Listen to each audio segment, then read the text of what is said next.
저는 70세 대기업 회장 서인호입니다. 며느리 세연의 집에 초대받아 간 어느 저녁, 그리고 그곳에서 목격한 충격적인 장면에 관한 이야기입니다. 화장실을 가던 중 우연히 본 것은 며느리가 한 여성을 폭행하는 모습이었습니다. 저에게 한없이 착하고 다정했던 며느리는 누구를 폭행하고 있던 걸까요? 지금부터 들려드릴 이 믿기 힘든 이야기, 끝까지 들으시면 정말 놀라운 진실을 알게 되실 겁니다. 그 전에 잠깐 구독과 좋아요 눌러주시면 큰 힘이 됩니다. 영상 속 인물과 장소는 개인정보 보호를 위해 가명으로 재구성하였습니다. 사돈 문기태의 전화를 받았을 때 나는 단순히 가족 간의 정중한 만남이라고 생각했습니다. 그는 항상 예의 바른 사람이었고 며느리 세연과 함께 우리 가족을 초대한다는 것이 그리 특별할 것도 없었죠. 70평생을 살아오면서 수많은 사업 파트너들과 만나왔지만 가족 관계에서만큼은 늘 조심스러웠습니다. 회장님, 오늘 저녁에 시간이 되시면 저희 집에서 식사를 함께 하시면 어떨까요? 세연이가 정성스럽게 준비하겠다고 하는데요. 문기태의 목소리에는 평소보다 조금 더 정중함이 묻어 있었습니다. 나는 흔쾌히 승낙했죠. 윤재와 세연의 결혼 이후로 우리 두 집안은 꽤 가까워졌고 가끔씩 이런 모임을 갖는 것이 자연스러웠거든요. 저녁 7시 비서 최병수가 운전하는 차에서 내려 문기태의 집 앞에 섰을 때 나는 이 집의 규모에 새삼 놀랐습니다. 강남 한복판에 자리 잡은 2층 양옥집은 작은 정원까지 딸린 꽤 고급스러운 주택이었죠. 문기태가 어떤 사업을 하는지 정확히 알지는 못했지만 상당한 재력을 가진 사람임은 분명했습니다. 현관문을 열고 들어서니 세연이 환한 미소로 나를 맞이했습니다. 아버님, 어서 오세요. 오늘 정말 맛있는 요리를 준비했어요. 그녀의 목소리는 언제나 다정했고 예의 바른 며느리의 모습 그대로였습니다. 나는 세연을 보며 윤재가 좋은 사람을 만났다고 생각했죠. 똑똑하고 예쁘기까지 한 세연은 누가 봐도 훌륭한 며느리였습니다. 고생 많으셨겠어요. 이렇게 정성스럽게 준비해 주시니 정말 감사합니다. 문기태와 부인 명자도 나를 반갑게 맞이했습니다. 거실에 앉아 차를 마시며 담소를 나누는 동안 나는 이 집의 분위기가 꽤 화목하다고 느꼈습니다. 세연은 계속해서 과일과 다과를 가져오며 극진히 대접했고 문기태는 최근 사업 이야기를 꺼내며 대화를 이어갔죠. 요즘 경기가 어떠세요, 회장님? 저희 같은 소상공인들은 참 어려운 시기인 것 같은데요. 나는 고개를 끄덕이며 답했습니다. 그렇죠. 모든 업계가 힘든 시기입니다. 하지만 이럴 때일수록 서로 힘을 합쳐야 하지 않겠어요? 식사 시간이 되자 세연은 정말로 정성스럽게 준비한 한상을 차려냈습니다. 갈비찜부터 시작해서 각종 나물과 찌개까지 집에서 만들기 힘든 음식들이 테이블 가득 차려져 있었죠. 나는 세연의 요리 솜씨에 감탄하며 맛있게 식사를 했습니다. 세연 씨 요리 솜씨가 정말 훌륭하네요. 윤재가 행복하겠어요. 세연은 수줍게 웃으며 답했습니다. 아버님이 좋아하시니까 저도 기뻐요. 자주 오셔서 드시면 좋겠어요. 식사를 마친 후 차를 마시던 중 나는 화장실에 가고 싶어졌습니다.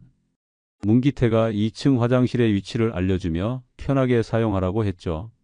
나는 계단을 올라가며 이 집의 내부 구조를 둘러보았습니다. 꽤 넓고 깔끔하게 정리된 집이었죠. 2층 복도를 지나가던 중 어디선가 이상한 소리가 들려왔습니다. 무언가 부딪히는 소리와 함께 누군가의 신음소리가 들렸죠. 나는 발걸음을 멈추고 귀를 기울였습니다. 소리는 복도 끝쪽 방에서 나오는 것 같았습니다. 호기심에 이끌려 조용히 그 방향으로 걸어갔을 때 나는 평생 잊을 수 없는 장면을 목격했습니다.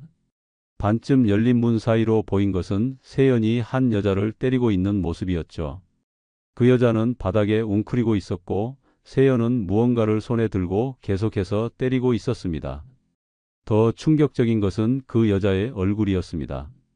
어둠 속에서도 희미하게 보이는 그 얼굴은 내가 평생 잊을 수 없는 35년 전 사라진 내 딸 지민의 얼굴과 너무나 닮아 있었습니다. 그 순간 나는 마치 벼락을 맞은 것 같았습니다. 35년 전 그날의 기억이 한순간에 되살아났죠. 5살 지민이 마지막으로 웃던 모습, 그리고 그 다음 날 아침 빈 방에서 느꼈던 절망감까지 모든 것이 생생하게 떠올랐습니다. 나는 황급히 화장실로 피했지만 마음은 전혀 진정되지 않았습니다. 거울 속 내 얼굴은 창백했고 손은 계속 떨리고 있었죠. 설마 그럴 리가 없다고 스스로를 달래려 했지만 그 여자의 얼굴은 너무나 선명하게 기억에 남아 있었습니다.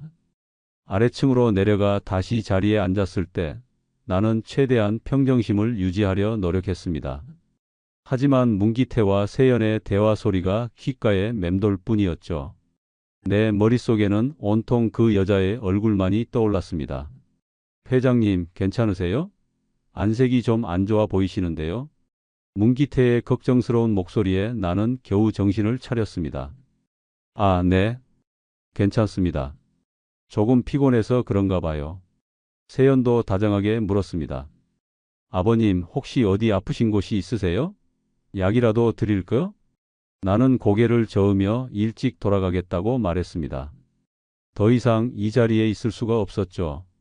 집으로 돌아가는 차 안에서 나는 비서 최병수에게 조심스럽게 물어봤습니다. 병수야, 혹시 문기태 집에 가정부가 있는지 아나? 글쎄요, 회장님. 제가 확인해 볼까요? 나는 고개를 끄덕였습니다. 내일 아침에 알아보고 보고해줘. 집에 도착한 후 나는 서재로 들어가 오래된 서랍을 열었습니다.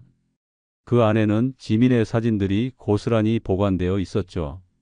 5살 때의 지민, 4살 때의 지민, 그리고 태어났을 때의 지민까지. 나는 그 사진들을 하나씩 꺼내며 오늘 본 그 여자의 얼굴과 비교해 봤습니다. 특히 지민이 5살 때 찍었던 사진을 보니 오늘 본 그 여자와의 닮음이 더욱 확실해졌습니다. 눈매, 코, 입술의 모양까지 모든 것이 너무나 비슷했죠. 물론 35년이라는 세월이 흐른 만큼 많이 변했겠지만 그 기본적인 윤곽은 여전히 내 딸과 같았습니다. 다음 날 아침 최병수가 보고를 했습니다. 회장님, 문기태 집에 이분이라는 이름의 가정부가 있다고 합니다. 나이는 대략 40 정도로 보이고 지적장애가 있다고 하네요. 이분이. 그 이름을 들었을 때 나는 가슴이 뛰는 것을 느꼈습니다. 지민이 아니라 이분이로 살아가고 있다는 것이죠. 그리고 지적장애가 있다는 말에 마음이 더욱 아팠습니다. 그 사람이 언제부터 그 집에서 일하고 있는지 알아볼 수 있겠나? 조사해 보겠습니다, 회장님. 나는 더 이상 기다릴 수 없었습니다. 그날 오후 나는 혼자 문기태 집 근처로 갔습니다. 전통시장 입구에서 기다리고 있으니 오후 3시쯤 한 여자가 장바구니를 들고 나왔죠. 바로 어제 본 그 여자였습니다. 나는 조심스럽게 그녀에게 다가갔습니다. 실례합니다. 혹시 이분이 씨인가요? 그녀는 고개를 들어 나를 바라봤습니다. 가까이서 본 그 얼굴은 더욱 확실했죠. 내 딸 지민과 똑같은 얼굴이었습니다. 다만 눈빛이 조금 흐릿했고 말투도 어린아이 같았습니다. 네, 저는 이분이에요. 아저씨는 누구세요? 아, 저는 그냥 지나가던 사람입니다. 혹시 부모님이 계세요? 그녀의 얼굴이 순간 어두워졌습니다. 부모님이 나를 버렸어요. 어릴 때 산에서 할아버지, 할머니가 키워주셨는데 지금은 돌아가셨어요. 나는 가슴이 찢어지는 것 같았습니다. 버렸다는 그 말이 얼마나 아픈지 모르겠습니다.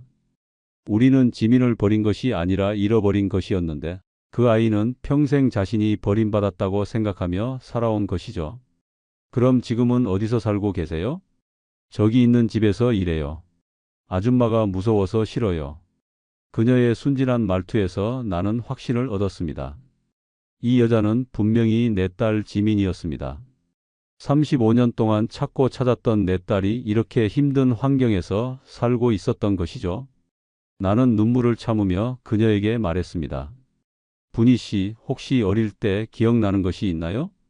그녀는 잠시 생각하더니 고개를 저었습니다. 잘 모르겠어요. 할아버지가 산에서 나를 주워왔다고 했어요. 산에서 주워왔다는 말. 그날 지민이 사라진 곳도 바로 산이었습니다. 나는 더 이상 의심할 여지가 없었죠.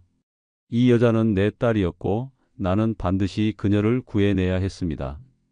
그날 밤 나는 한잠도 잘 수 없었습니다.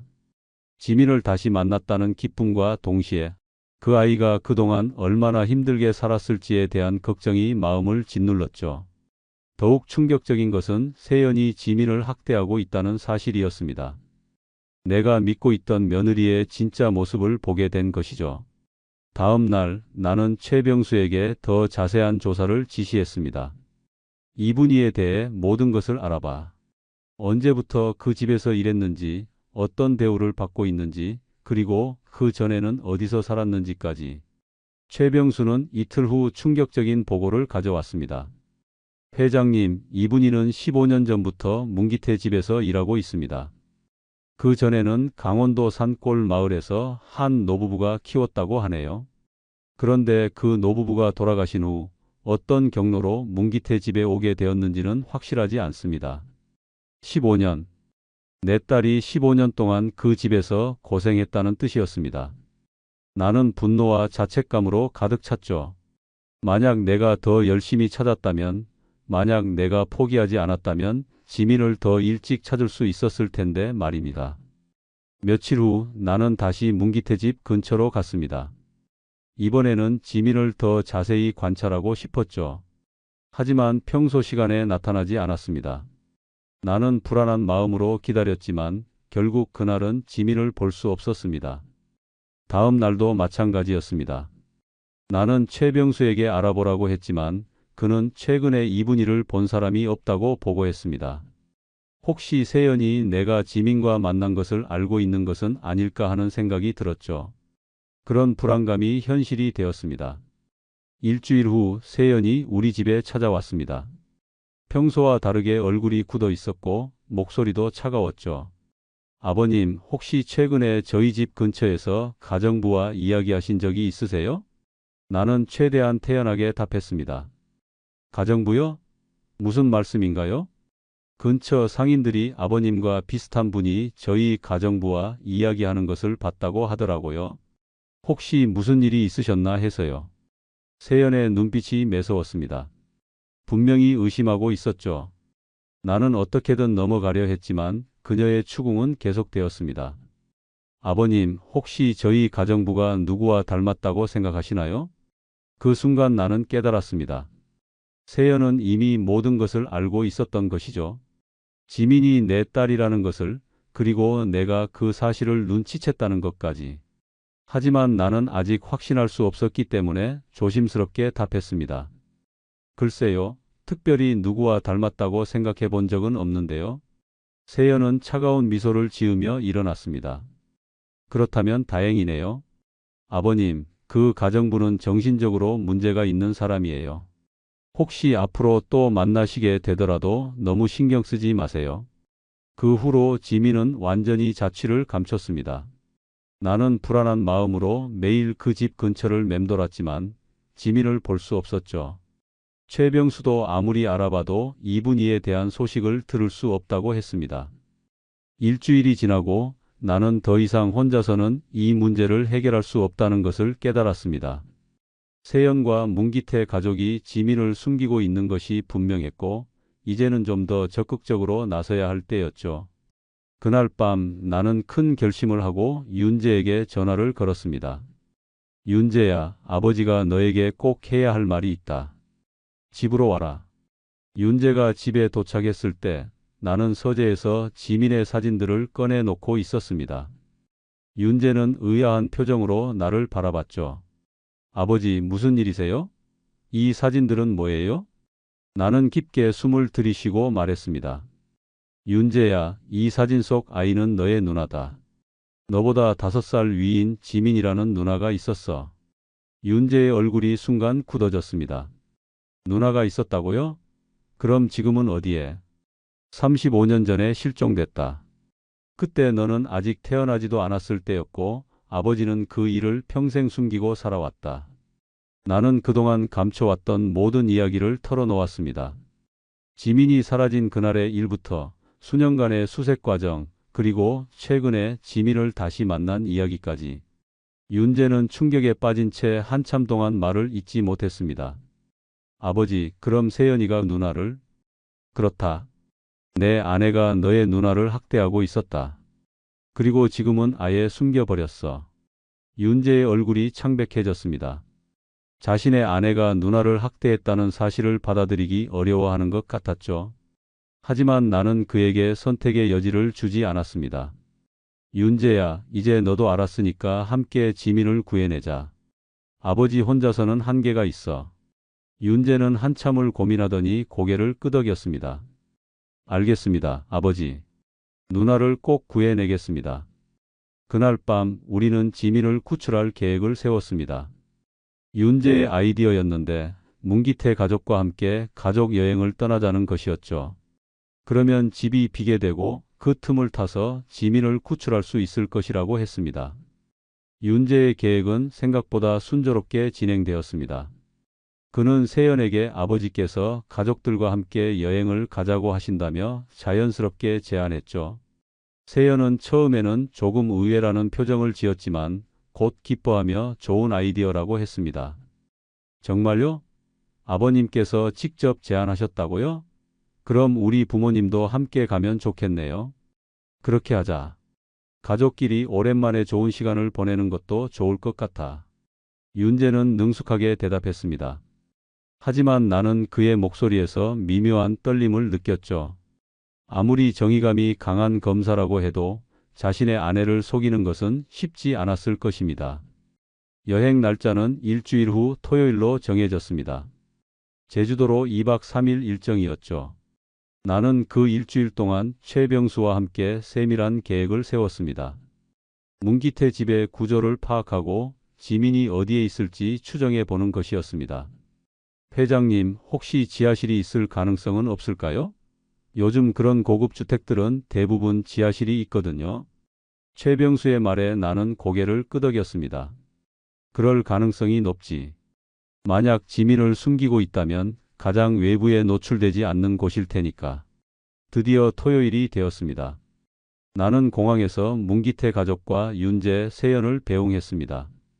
세연은 여행 가방을 챙기며 한 번도 집을 뒤돌아보지 않았죠. 마치 집에 무엇이 있는지 전혀 신경 쓰지 않는 것처럼 보였습니다. 아버님, 저희 잘 다녀오겠습니다. 집 비우는 동안 너무 걱정 마세요. 세연의 말에 나는 씁쓸한 미소를 지었습니다. 그래, 조심해서 잘 다녀와라.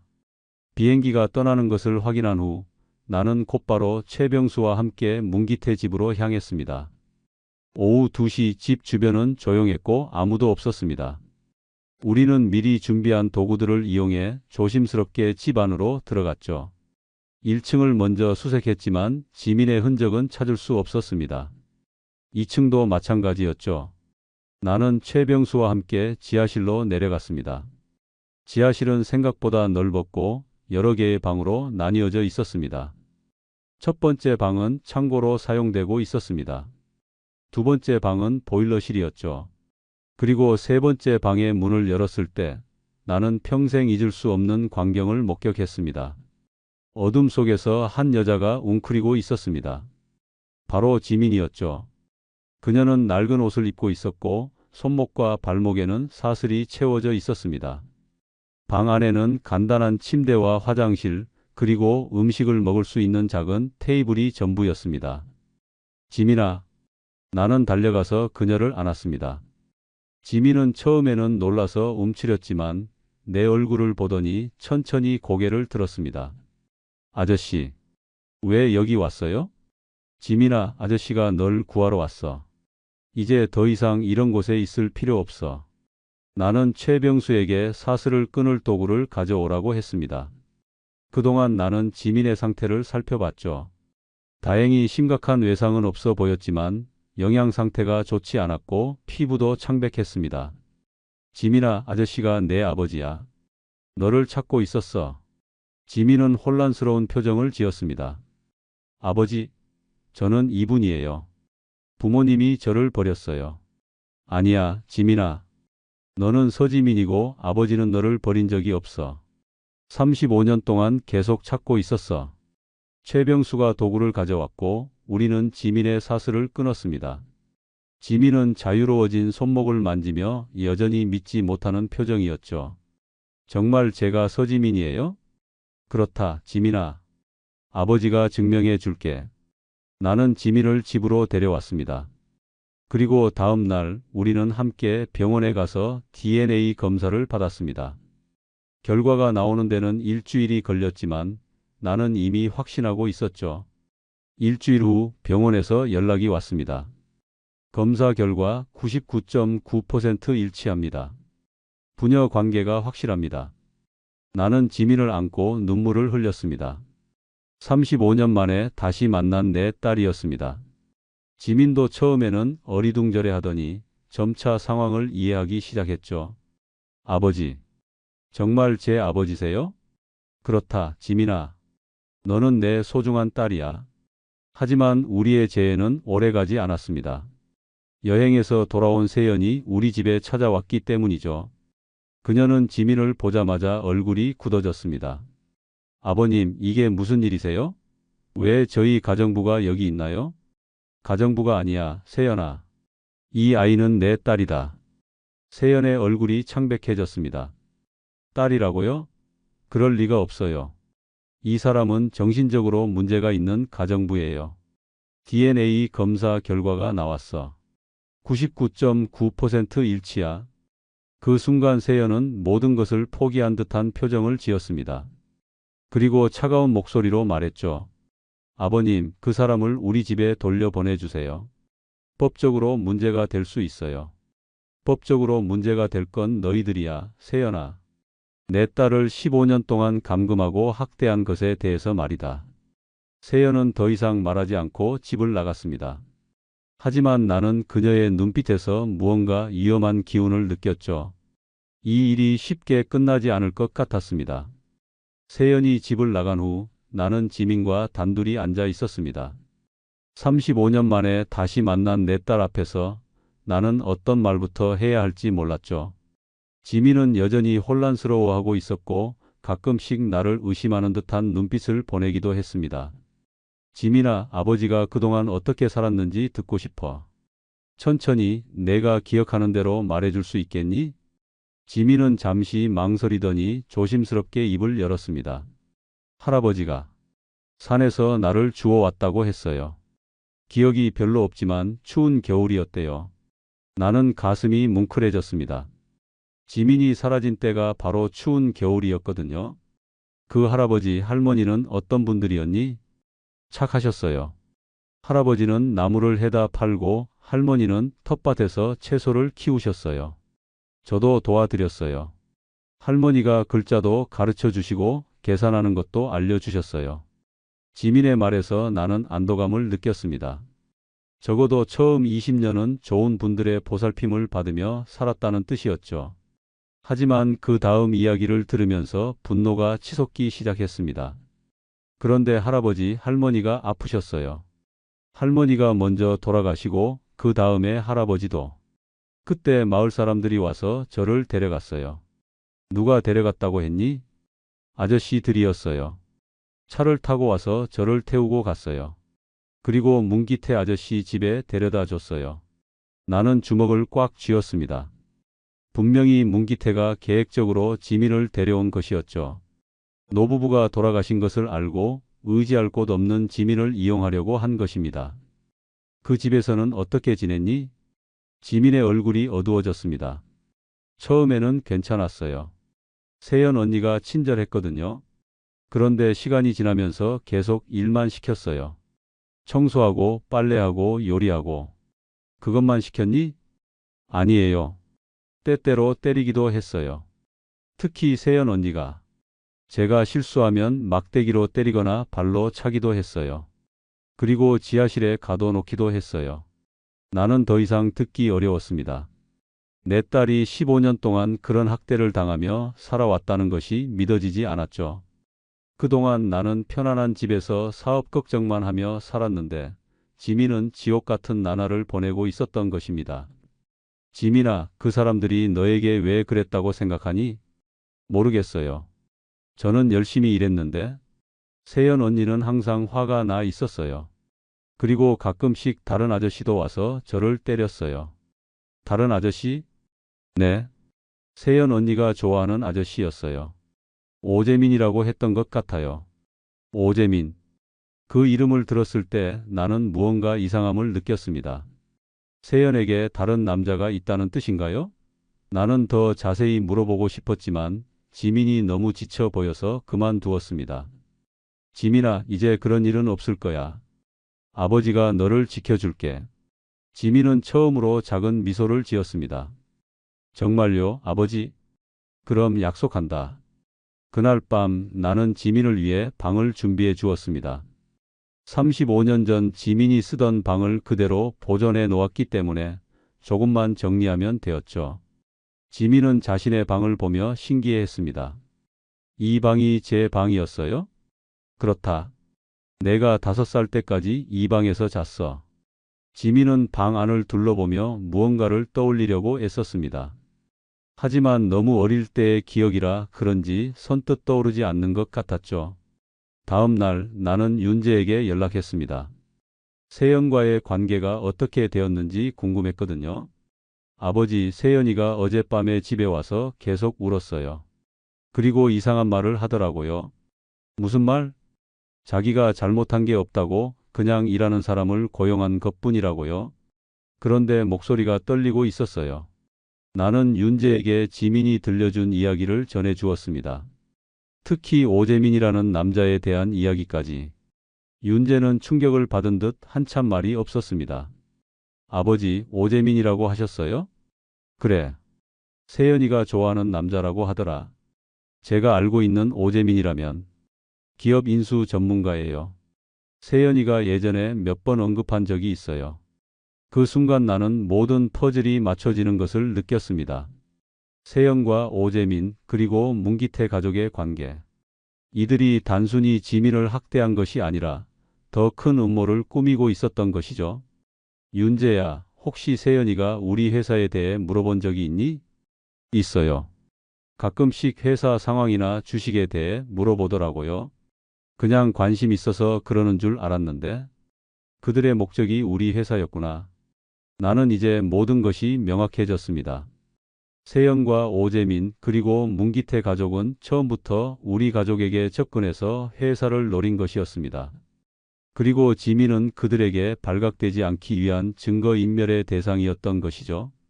윤재야, 이제 우리가 적극적으로 나서야 할 때야. 내가 검사니까 법적으로 대응할 수 있을 거 아니냐? 네, 아버지. 내일부터 정식으로 수사를 시작하겠습니다. 그날 밤 나는 지민과 함께 저녁을 먹으며 많은 이야기를 나누었습니다. 지민은 점차 마음을 열기 시작했고 어린 시절의 기억들도 조금씩 떠올리고 있었죠. 아버지, 저 정말 행복해요. 이렇게 따뜻한 집에서 살 수 있다니. 지민아, 이제 시작이야. 아버지가 너에게 해주지 못했던 모든 것들을 해줄 거야. 하지만 나는 아직 안심할 수 없었습니다. 세연과 그 일당들이 쉽게 포기하지 않을 것이라는 것을 알고 있었거든요. 과연 우리가 이들을 상대로 승리할 수 있을까요? 예상했던 대로 세연과 문기태 가족은 가만히 있지 않았습니다. 지민을 집으로 데려온 지 사흘 만에 나는 충격적인 소식을 들었습니다. 최병수가 급하게 달려와서 알려준 것이죠. 회장님, 큰일 났습니다. 문기태가 회장님을 유괴죄로 고소했다고 합니다. 유괴죄라고? 네. 자기네 가정부를 강제로 납치해 갔다는 겁니다. 그리고 세연 씨도 함께 고소장을 제출했다고 하네요. 나는 어이가 없었습니다. 자신들이 15년 동안 내 딸을 감금하고 학대해 놓고 오히려 나를 유괴범으로 몰아가려는 것이었죠. 하지만 동시에 이것이 기회가 될 수도 있다고 생각했습니다. 수사가 시작되면 진실이 밝혀질 테니까요. 윤재에게 연락하자 그는 이미 상황을 파악하고 있었습니다. 아버지, 걱정하지 마세요. 오히려 잘 됐어요. 이제 정식으로 수사할 수 있거든요. 그런데 윤재야, 너는 당사자 가족이니까 직접 수사할 수는 없지 않니? 네, 그래서 동료 검사인 백도현에게 부탁했어요. 그는 제가 가장 신뢰하는 사람이에요. 백도현 검사는 윤재와 오래 함께 일해온 동료였습니다. 정의감이 강하고 실력도 뛰어난 사람이라고 윤재가 항상 말하곤 했죠. 나는 그에게 맡기기로 했습니다. 이틀 후 백도현 검사가 우리 집에 찾아왔습니다. 40대 초반의 인상 좋은 남자였는데 눈빛이 매우 날카로웠습니다. 회장님, 안녕하세요. 백도현입니다. 윤재에게서 모든 이야기를 들었습니다. 수고가 많으십니다, 검사님. 이 일을 꼭 해결해 주세요. 물론입니다. 하지만 먼저 지민 씨를 만나서 직접 이야기를 들어봐야겠어요. 나는 지민을 불러서 백도현 검사에게 소개했습니다. 지민은 처음에는 낯선 사람을 경계했지만 백도현 검사가 친근하게 말을 걸자 마음을 열기 시작했습니다. 지민 씨, 저는 나쁜 사람들을 잡는 일을 하는 사람이에요. 지민 씨가 겪었던 일들을 자세히 말해주시면 그 사람들을 꼭 처벌할 수 있어요. 지민은 조심스럽게 자신의 이야기를 시작했습니다. 문기태 집에서 겪었던 학대, 지하실 감금, 그리고 세영과 오재민의 폭력까지.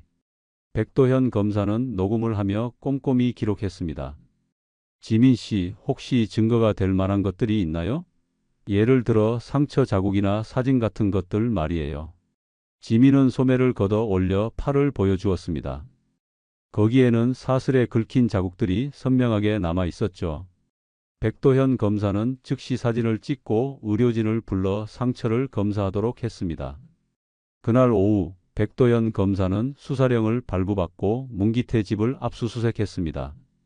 지하실에서는 지민을 감금했던 사슬과 각종 증거물들이 발견되었죠. 또한 세연의 방에서는 충격적인 것들이 나왔습니다. 회장님, 큰 건을 발견했습니다. 백도현 검사가 저녁에 우리 집에 와서 보고했습니다.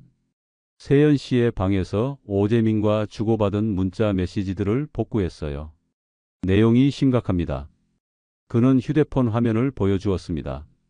거기에는 세연과 오재민의 대화가 고스란히 남아 있었죠. 오빠, 서인호 회사 주식 언제 살 거야? 조금 더 기다려. 서윤재를 통해 내부 정보를 더 빼낸 다음에. 그 미친년 때문에 계획이 꼬이고 있어. 어떻게 하지? 걱정 마.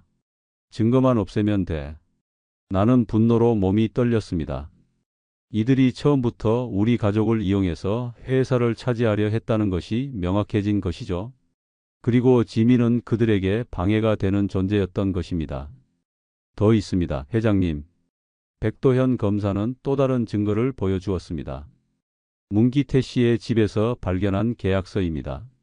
지민 씨를 가정부로 고용한다는 내용인데 급여는 월 10만 원으로 되어 있고 외출 금지, 연락 금지 등의 조항이 들어 있어요. 10만 원. 15년 동안 내 딸을 노예처럼 부려먹으면서 월 10만 원만 준다는 것이었습니다. 나는 주먹을 꽉 쥐고 이를 갈았습니다. 그리고 오재민에 대해서도 조사해 봤는데 이 사람의 정체가 상당히 흥미롭습니다. 어떤 사람인가요? 기업 인수 전문가라고 하지만 실제로는 기업을 속여서 헐값에 매입하는 사기꾼에 가깝습니다. 이미 여러 건의 전과가 있어요. 백도현 검사의 설명을 들으면서 나는 이들의 계획이 얼마나 치밀했는지 깨달았습니다. 윤재와 세연의 결혼도 우연이 아니었던 것이죠. 모든 것이 계획된 것이었습니다. 그럼 이제 어떻게 되는 건가요? 내일부터 본격적인 수사가 시작됩니다. 먼저 세연 씨와 오재민을 소환해서 조사할 예정이에요. 하지만 다음 날 예상치 못한 일이 벌어졌습니다. 세연이 갑자기 사라진 것이죠. 그녀의 휴대폰도 꺼져 있었고 친구들도 그녀의 행방을 모른다고 했습니다. 회장님, 세연 씨가 도주한 것 같습니다. 하지만 걱정하지 마세요. 전국에 수배령을 내렸어요. 나는 불안했습니다. 세연이 도망가면서 또 다른 음모를 꾸밀지도 모르거든요. 특히 지민의 안전이 걱정되었습니다. 검사님, 혹시 지민이를 다른 곳으로 피신시키는 게 좋을까요? 그럴 필요는 없을 것 같아요. 이미 경찰 보호를 요청했거든요. 그리고 오재민을 먼저 잡으면 세연 씨도 금방 찾을 수 있을 것 같아요.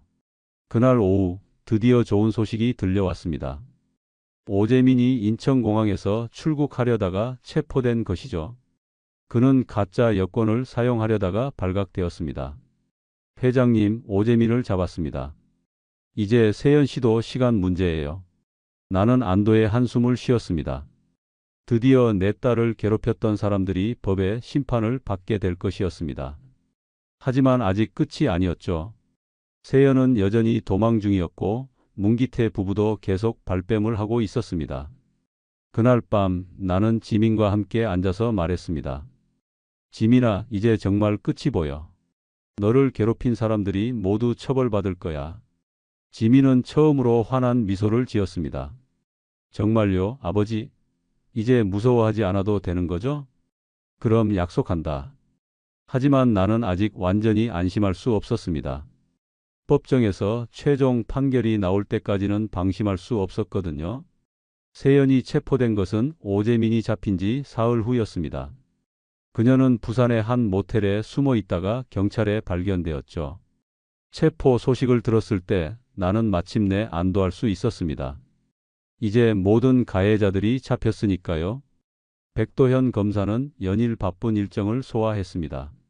세연, 오재민, 문기태, 명자 부부를 차례로 조사하면서 사건의 전모를 밝혀나갔죠. 특히 오재민의 자백이 결정적이었습니다. 회장님, 오재민이 모든 것을 자백했습니다. 백도현 검사가 흥분된 목소리로 보고했습니다. 처음부터 계획된 일이었어요.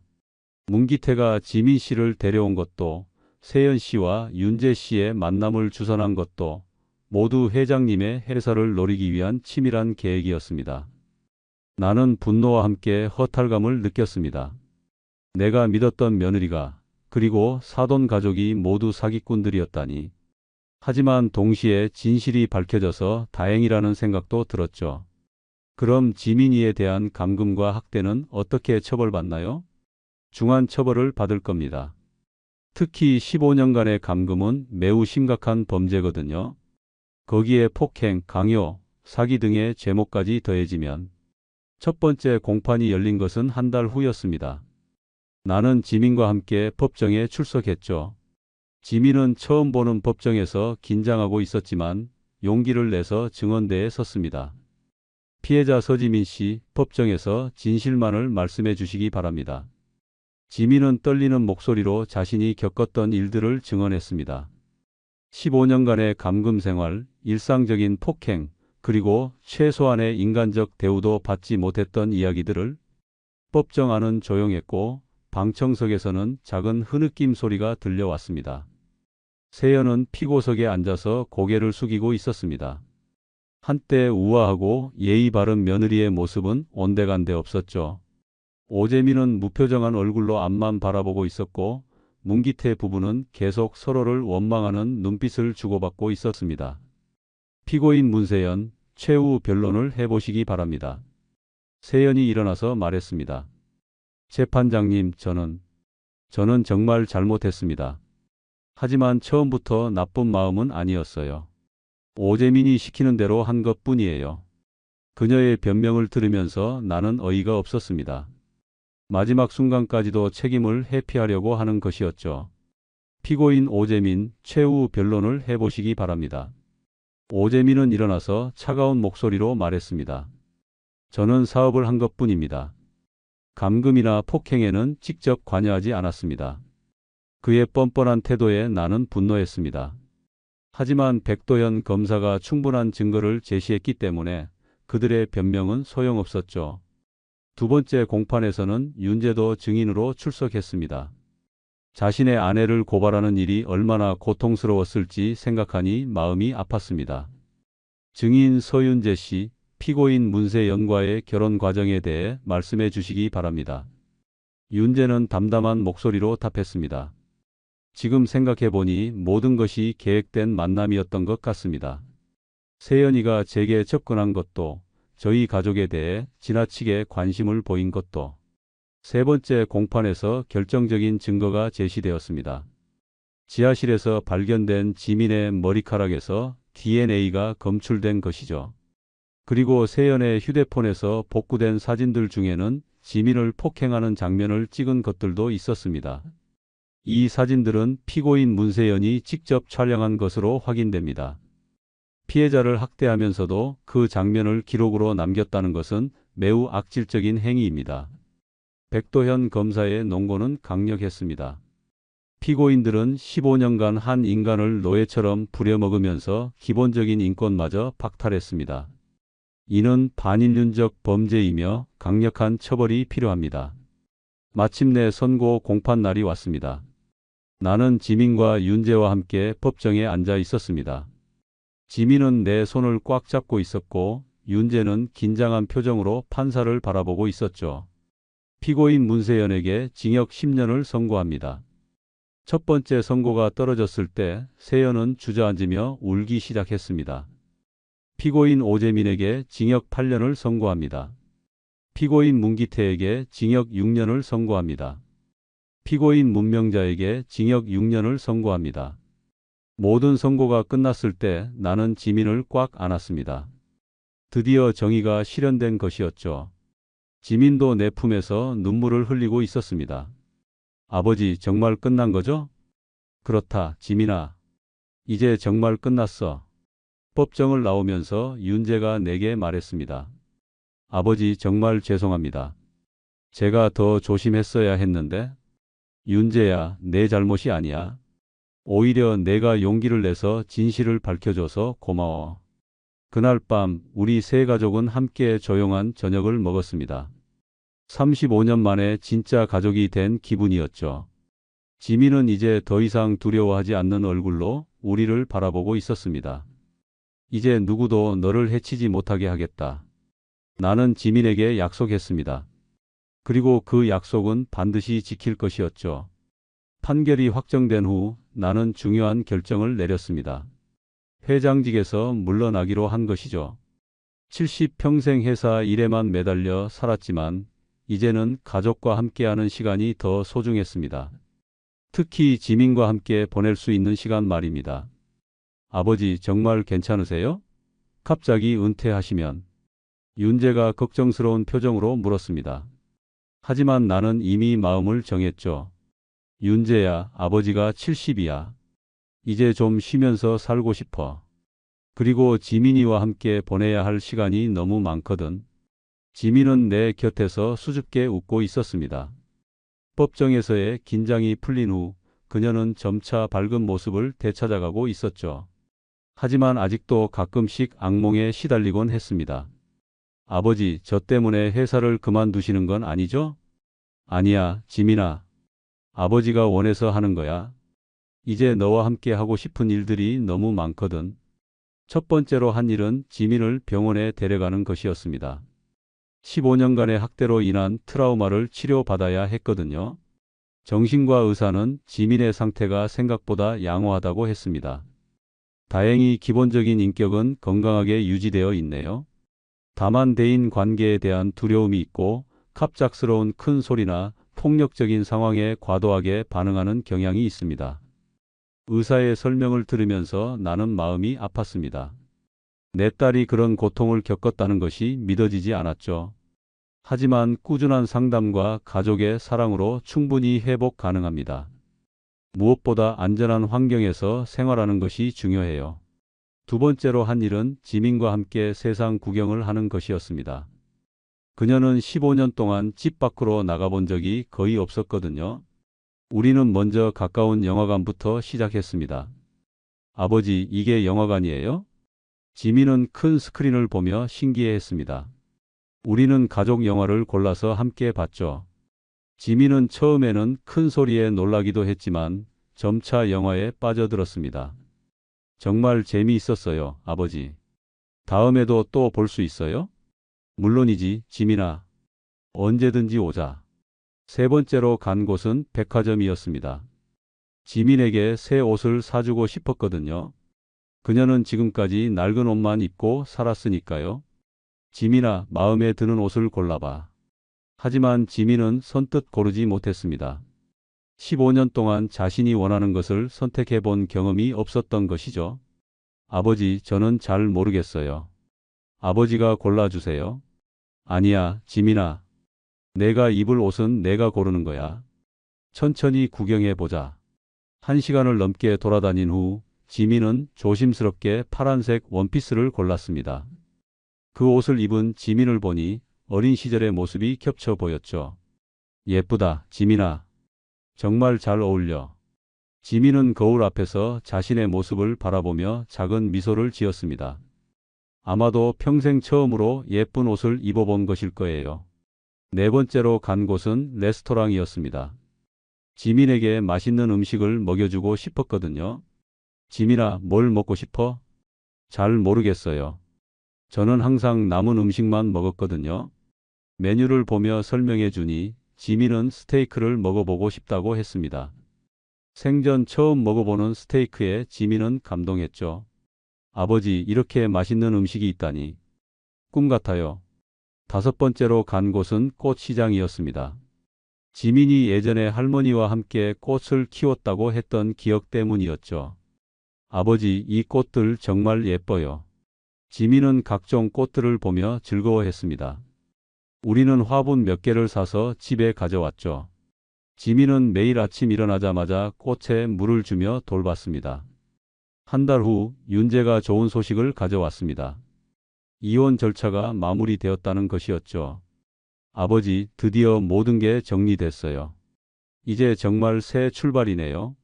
힘들었을 텐데 잘 견뎌줘서 고마워. 윤재도 많이 힘들었을 것입니다. 자신이 사랑했던 사람이 사실은 사기꾼이었다는 것을 받아들이기가 쉽지 않았을 테니까요. 어느 가을날 우리는 지민을 키워준 산골 마을로 향했습니다. 그 노부부의 묘소를 찾아가기 위해서였죠. 지민이 꼭 가보고 싶다고 했거든요. 아버지, 할아버지, 할머니께 인사드리고 싶어요. 산길을 1시간 정도 올라가니 작은 묘지가 나타났습니다. 지민은 2개의 작은 봉분 앞에서 무릎을 꿇고 절을 했죠. 할아버지, 할머니, 지민이에요. 이제 진짜 아버지를 찾았어요.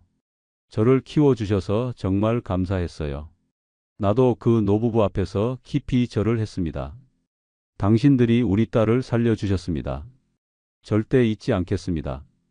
그날 저녁 우리는 마을 여관에서 하룻밤을 보냈습니다. 지민은 오랜만에 산골 공기를 마시며 편안해 보였죠. 아버지, 저 정말 행복해요. 이런 날이 올 줄 몰랐어요. 지민아, 이제 시작이야. 앞으로 더 행복한 일들이 많이 있을 거야. 집으로 돌아오는 길에 지민이 갑자기 말했습니다. 아버지, 저도 다른 사람들을 도와주고 싶어요. 저처럼 힘든 사람들을 위해서요. 나는 지민의 말에 감동했습니다. 그 긴 고통의 시간을 겪고도 다른 사람을 생각할 수 있는 마음을 가진 것이죠. 좋은 생각이야, 지민아. 아버지가 도와줄게. 그렇게 우리는 새로운 삶을 시작했습니다. 나는 회사 일에서 손을 뗐지만 지민과 함께하는 매일이 더 소중했습니다. 윤재도 우리 가족의 유대가 더욱 깊어졌다며 기뻐했죠. 가을 하늘 아래 바람이 불고 지민은 살며시 미소 짓습니다. 잃어버렸던 시간 속 딸은 마침내 가족의 품으로 돌아왔습니다. 35년의 기다림이 끝나고 진짜 가족으로서의 새로운 시작이 된 것이죠. 우리에게는 이제 함께 만들어갈 새로운 추억들이 기다리고 있습니다. 지민의 웃음소리가 집 안 가득 울려 퍼지는 날들, 그것이 바로 내가 그토록 꿈꿔왔던 행복이었습니다. 오늘도 귀한 시간 내어 끝까지 시청해 주신 구독자 여러분 진심으로 감사드립니다. 오늘의 이야기가 마음을 울렸다면 구독과 좋아요, 댓글 부탁드립니다. 대기업 회장 윤상훈이 우연히 들른 국밥집에서 20세 아르바이트생 서준이 상훈의 시계를 보고 우리 엄마 시계랑 똑같다고 말합니다. 그 시계는 30년 전 상훈이 첫사랑 한소연에게 선물한 한정판 롤렉스였고 서준의 어머니가 바로 그 소연이었던 것. 30년간 혼자 아들을 키워온 소연과의 재회, 그리고 뒤늦게 알게 된 친아버지와 아들의 만남, 이들의 감동 이야기가 지금 시작됩니다. 그 전에 잠깐 구독과 좋아요 눌러주시면 큰 힘이 됩니다. 영상 속 인물과 장소는 개인정보 보호를 위해 가명으로 재구성하였습니다. 서울 한복판 점심시간에 분주한 거리에서 윤상우는 휴대폰을 내려다보며 한숨을 쉬었습니다. 30분 전에 약속이 취소됐다는 연락이 왔지만 이미 회사를 나선 터라 돌아갈 수도 없는 상황이었죠. 50대 중반의 나이에도 여전히 단정한 수트 차림의 그는 주변을 둘러보며 적당한 식당을 찾고 있었습니다. 발걸음이 자연스럽게 골목길로 향했습니다. 빌딩 사이 좁은 길목에는 예상외로 정겨운 풍경이 펼쳐져 있었어요. 낡은 간판들과 오래된 상점들이 줄지어 서 있는 모습이 어린 시절 기억을 떠올리게 했습니다. 그 중에서도 유독 눈에 띄는 작은 국밥집이 있었죠. 소연인의 국밥이라는 손글씨 간판이 소박하면서도 따뜻해 보였습니다. 상우는 잠시 망설이다가 문을 열고 들어섰습니다. 내부는 생각보다 깔끔했지만 오래된 느낌이 물씬 났어요. 나무 테이블 6개 정도가 놓여 있고 벽에는 단골 손님들이 보낸 듯한 사진들이 다닥다닥 붙어 있었습니다. 주방에서는 끓는 국물 소리와 함께 고소한 냄새가 퍼져나왔죠. 어서 오세요. 밝은 목소리와 함께 20대 초반으로 보이는 청년이 다가왔습니다. 키가 크고 단정한 외모에 환한 미소를 짓고 있는 그는 아르바이트생처럼 보였어요. 혼자 오셨나요? 이쪽 자리로 안내해 드릴게요. 상우는 청년의 안내를 받아 창가 자리에 앉았습니다. 메뉴판을 건네받으며 자연스럽게 대화가 시작됐죠. 여기 국밥이 유명한가요? 네, 저희 어머니가 30년 넘게 끓여온 국물이에요. 정말 맛있어요. 청년의 말에서 자부심이 느껴졌습니다. 주문을 받는 과정에서 상우는 소매를 걷어 올리며 시계를 확인했습니다. 그 순간 청년의 눈이 휘둥그레졌어요. 아, 그 시계. 청년은 잠시 말을 멈추더니 신기한 표정을 지었습니다. 죄송한데 혹시 그 시계 롤렉스 데이토나 한정판 모델 아닌가요? 상우는 조금 놀란 표정으로 손목의 시계를 내려다봤습니다. 맞습니다. 어떻게 아셨나요? 우리 엄마 시계랑 똑같아요. 정말 신기하네요. 청년은 환한 미소를 지으며 말했습니다. 엄마가 가끔 그 시계를 보면서 추억에 잠기곤 하시거든요. 그 말에 상훈의 가슴이 뛰기 시작했습니다. 이 시계는 30년 전 자신이 첫사랑에게 선물했던 특별한 시계였거든요. 전 세계에 단 100개만 제작된 한정판이고 뒷면에는 스틸 위드 유라는 문구가 새겨져 있었습니다. 설마 이런 우연이 있을까 싶어서 상우는 시계를 벗어 뒷면을 보여줬어요. 혹시 이런 글자가 새겨져 있나요? 청년은 놀란 표정으로 고개를 끄덕였습니다. 네, 맞아요. 엄마 시계에도 똑같이 새겨져 있어요. 정말 신기하네요. 그 순간 상훈의 머릿속에서 기억들이 빠르게 스쳐 지나갔습니다. 30년 전 그 여름 사랑했던 그녀의 얼굴이 선명하게 떠올랐죠. 죄송하지만 어머니 성함이 어떻게 되시나요? 상훈의 목소리가 조금 떨렸습니다. 한소연이에요. 저는 민서준이고요. 그 이름을 듣는 순간 상훈의 세상이 멈춘 것 같았습니다. 한소연, 그 이름이 30년 만에 다시 그의 귀에 들려오고 있었거든요. 상훈의 손이 미세하게 떨렸습니다.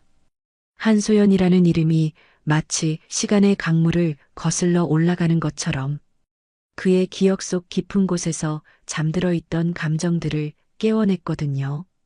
30년 전 그 여름 대학생이었던 자신과 사랑에 빠졌던 그녀의 모습이 생생하게 떠올랐습니다.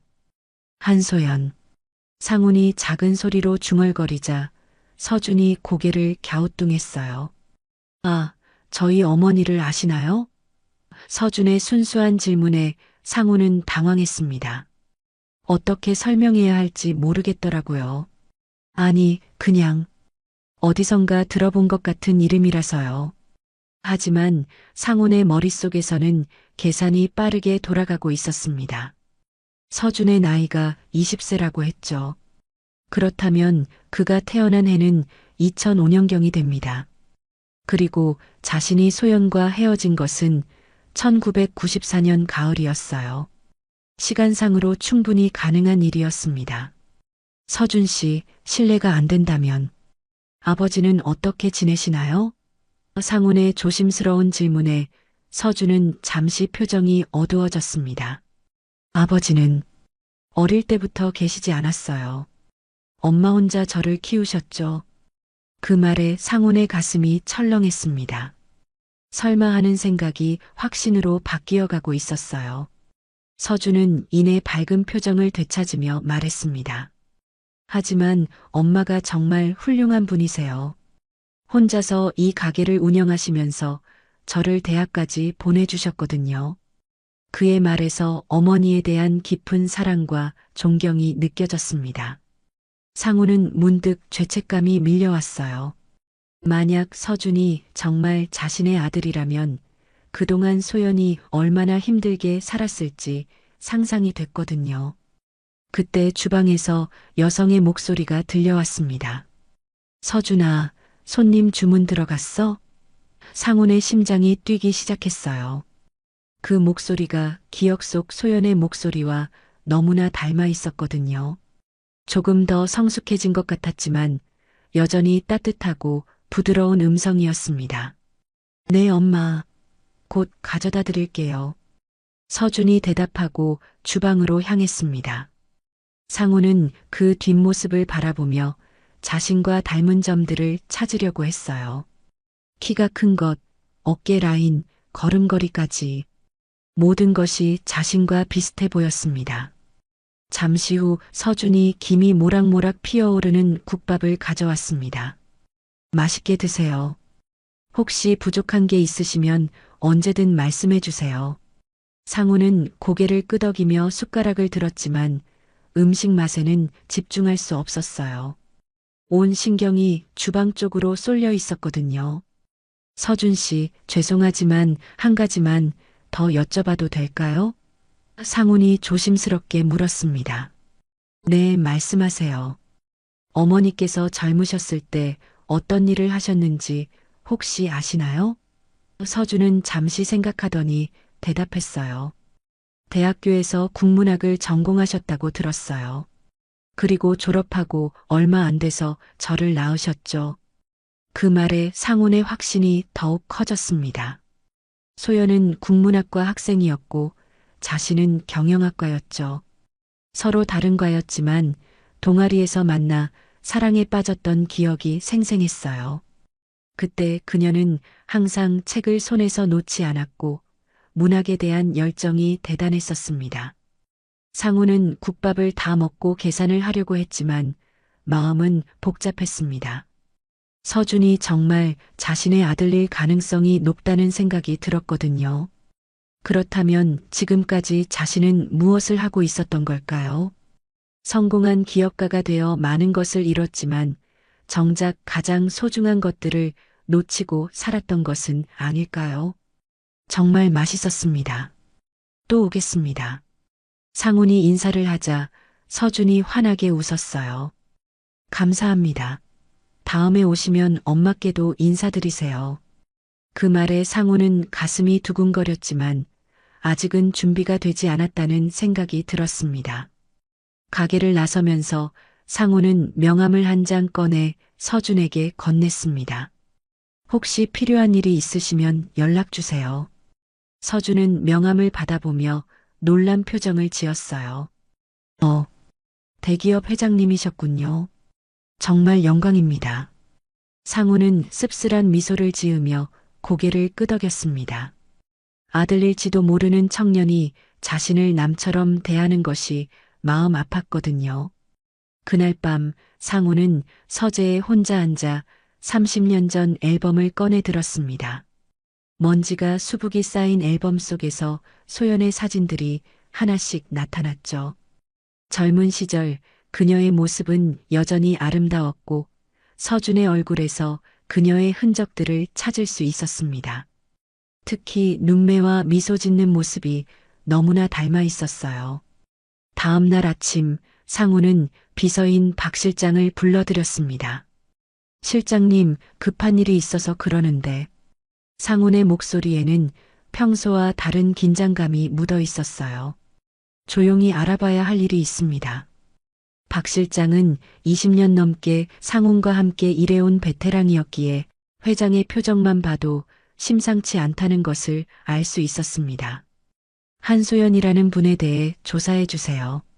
나이는 50대 초반 정도로 추정되고 현재 종로구 쪽에서 국밥집을 운영하고 있습니다. 상우는 가능한 한 담담하게 말하려고 했지만 목소리가 미세하게 떨렸어요. 그리고 민서준이라는 20세 아들이 있습니다. 최대한 조심스럽게 그분들이 눈치채지 못하도록 해주세요. 한편 그 시각 국밥집에서는 소연이 서준의 말을 듣고 있었습니다. 엄마, 어제 정말 신기한 일이 있었어. 서준은 어제 만난 손님 이야기를 시작했어요. 어떤 회장님이 오셨는데 엄마 시계랑 똑같은 시계를 차고 계시더라고. 뒷면에 영어 글씨까지 똑같이 새겨져 있었어. 소연의 손이 순간 멈췄습니다. 설거지를 하던 그릇이 물속으로 떨어지면서 작은 소리를 냈죠. 시계가 똑같았다고? 소연의 목소리가 떨렸어요. 마음 한구석에서 불안한 예감이 스멀스멀 올라왔습니다. 응, 진짜 신기하지? 롤렉스 데이토나 한정판이래. 엄마 시계도 그런 거였구나. 서준은 순수한 호기심으로 말했지만 소연에게는 다른 의미였어요. 그 시계는 이 세상에 단 100개만 만들어진 특별한 시계였거든요. 그리고 소연이 가지고 있는 그 시계는 30년 전 한 사람에게서 받은 유일한 선물이었습니다. 그분 성함이 어떻게 되시는지 알아? 소연이 애써 침착하게 물었지만 서준은 이미 답을 준비하고 있었어요. 윤상훈이라고 하시던데.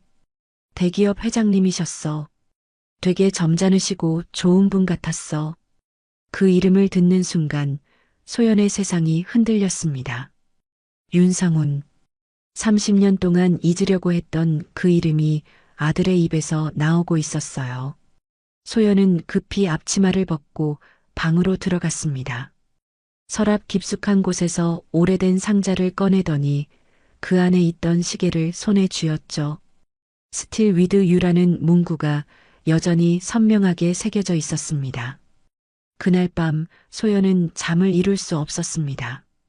서준이 잠든 후 홀로 거실에 앉아 시계를 바라보며 지난 일들을 되돌아봤어요. 대학교 마지막 학기, 갑작스럽게 상훈이 미국으로 유학을 간다고 했을 때의 충격. 그리고 그가 떠난 후 발견한 임신 소식. 연락을 취하려고 했지만 이미 연락처는 바뀐 상태였고 상훈의 집안에서는 냉담한 반응만 돌아왔었죠. 혼자서 서준을 낳고 키우면서 얼마나 힘들었는지 모릅니다. 하지만 소연은 후회하지 않았어요. 서준은 그녀의 삶의 전부였고 그를 위해서라면 어떤 고생도 감수할 수 있었거든요. 다만 가끔은 서준이 아버지에 대해 물어볼 때마다 마음이 아팠습니다. 이틀 후 박 실장이 상훈을 찾아왔습니다. 회장님, 조사 결과가 나왔습니다. 박 실장의 표정이 심각했어요. 한소연 씨는 현재 51세이고 1995년에 서울대학교 국문학과를 졸업하셨습니다. 그리고 박 실장이 잠시 말을 멈췄어요. 민서준 씨의 출생신고서를 확인해 봤는데 아버지란이 공란으로 되어 있습니다. 상훈의 가슴이 무너져 내리는 것 같았습니다. 자신의 예감이 맞았던 거죠. 서준은 분명히 자신의 아들이었고 소연은 30년 동안 혼자서 그를 키워왔던 것입니다. 갑작스럽게 밀려온 죄책감과 그리움이 상훈을 압도했어요. 그분들이 현재 어떻게 지내시는지도 알아보셨나요? 상훈의 목소리가 잠겨 있었습니다. 어렵게 사시는 것 같습니다. 국밥집 수입만으로는 생활이 빠듯해 보이고 서준 씨 대학 등록금도 학자금 대출로 해결하고 계시는 것 같습니다. 그 말에 상우는 더욱 마음이 아팠습니다. 자신은 그동안 성공한 기업가로 살아오면서 물질적으로는 풍족했지만 정작 가장 소중한 사람들이 어려움을 겪고 있을 줄은 몰랐어요. 이제 어떻게 해야 할지 알 수 없었습니다. 갑자기 나타나서 아버지라고 말할 수도 없는 일이었고 그렇다고 모른 척하고 살 수도 없었죠. 사흘 후 박 실장은 조심스럽게 국밥집을 찾았습니다. 점심시간이 지난 오후 3시경 손님들이 뜸한 시간을 노린 것이었죠. 문을 열고 들어서니 소연이 혼자서 설거지를 하고 있었어요. 서준은 오후 수업이 있어서 학교에 간 상태였습니다. 안녕하세요. 혹시 한소연 사장님이신가요? 박 실장의 정중한 인사에 소연이 고개를 들었어요. 정장을 말끔히 차려입은 중년 남성의 모습에 소연은 약간 긴장했습니다. 네, 그런데요. 저는 윤상훈 회장님의 비서 박 실장이라고 합니다. 잠시 시간을 내주실 수 있을까요? 그 이름을 듣는 순간 소연의 얼굴이 창백해졌습니다. 역시 그가 온 것이었어요. 30년 만에 다시 자신의 삶에 나타난 것입니다. 무슨 일로 오셨나요? 소연의 목소리가 떨렸어요. 박 실장은 주변을 둘러보더니 조용히 말했습니다. 조용한 곳에서 이야기하는 것이 좋겠습니다. 중요한 말씀이 있으시다고 하셔서요. 소연은 잠시 망설이다가 고개를 끄덕였습니다. 언젠가는 마주해야 할 순간이라는 생각이 들었거든요. 그럼 잠시 문을 닫고 나가겠습니다. 소연은 떨리는 손으로 문에 휴식 표시를 걸고 박 실장을 따라 나섰어요. 근처 조용한 카페에서 박 실장은 상훈의 메시지를 전했습니다. 회장님께서 직접 뵙고 싶어 하시는데 준비가 되시면 언제든 연락을 달라고 하셨습니다. 소연은 커피잔을 들고 있는 손이 미세하게 떨리는 것을 느꼈어요. 그분이 서준이가 자신의 아들이라는 것을 알고 계시나요? 박 실장은 조심스럽게 고개를 끄덕였습니다. 시계 때문에 짐작하게 되셨다고 하시더군요. 그리고 시간을 계산해 보시니 확신이 서셨다고 합니다. 소연은 깊은 한숨을 쉬었어요. 결국 숨길 수 없는 진실이 드러난 것이었죠. 30년 동안 혼자 키우시느라 고생 많으셨다고 전해달라고 하셨습니다. 박 실장의 말에 소연의 눈가가 촉촉해졌어요. 그동안 쌓인 서러움과 외로움이 한꺼번에 밀려왔거든요. 그분은 지금 어떻게 지내시나요? 소연이 작은 소리로 물었습니다. 사업적으로는 매우 성공하셨지만 개인적으로는 혼자 지내고 계십니다. 결혼도 안 하셨고요. 박 실장의 말에 소연은 복잡한 감정을 느꼈어요. 한편으로는 안도감이 들었지만 다른 한편으로는 씁쓸함도 있었습니다. 제가 처음으로 누군가에게 말씀드리는 건데 소연이 긴 침묵 끝에 입을 열었어요. 서준이는 정말 그분의 아들이 맞습니다. 대학교 마지막 학기에 그분이 갑자기 미국으로 떠나신다고 하시더군요. 그리고 그 후에 임신 사실을 알게 됐죠. 박 실장은 진지한 표정으로 들었습니다. 연락을 취하려고 하지 않으셨나요? 해봤습니다. 하지만 이미 연락처가 바뀌었고 그분 집에서는 냉담한 반응만 돌아왔어요. 그래서 혼자 키우기로 결심했습니다. 소연의 목소리에는 원망보다는 체념이 묻어 있었어요. 그때는 젊었고 자존심도 있었거든요. 굳이 찾아가서 매달리고 싶지 않았습니다. 그리고 서준이를 혼자서도 잘 키울 수 있다고 생각했어요. 지금은 어떻게 생각하시나요? 박 실장의 조심스러운 질문에 소연은 잠시 생각했습니다. 솔직히 말씀드리면 아직 준비가 안 됐어요. 갑자기 나타나서 아버지 노릇을 하겠다고 하시면 서준이도 혼란스러울 것 같고요. 박 실장은 이해한다는 표정으로 고개를 끄덕였습니다. 회장님도 그 점을 걱정하고 계십니다. 무리하지 않으시겠다고 하시더군요. 그런데 한 가지는 확실해요. 소연이 조금 더 확신에 찬 목소리로 말했습니다. 서준이는 정말 좋은 아이로 자랐어요. 그분도 자랑스러워 하실 거예요. 그 말에 박 실장의 얼굴에 미소가 스쳤습니다. 회장님께서 그 점을 가장 궁금해 하시더군요. 아들이 어떤 사람으로 자랐는지 말이에요. 소연은 서준에 대한 이야기를 시작했어요.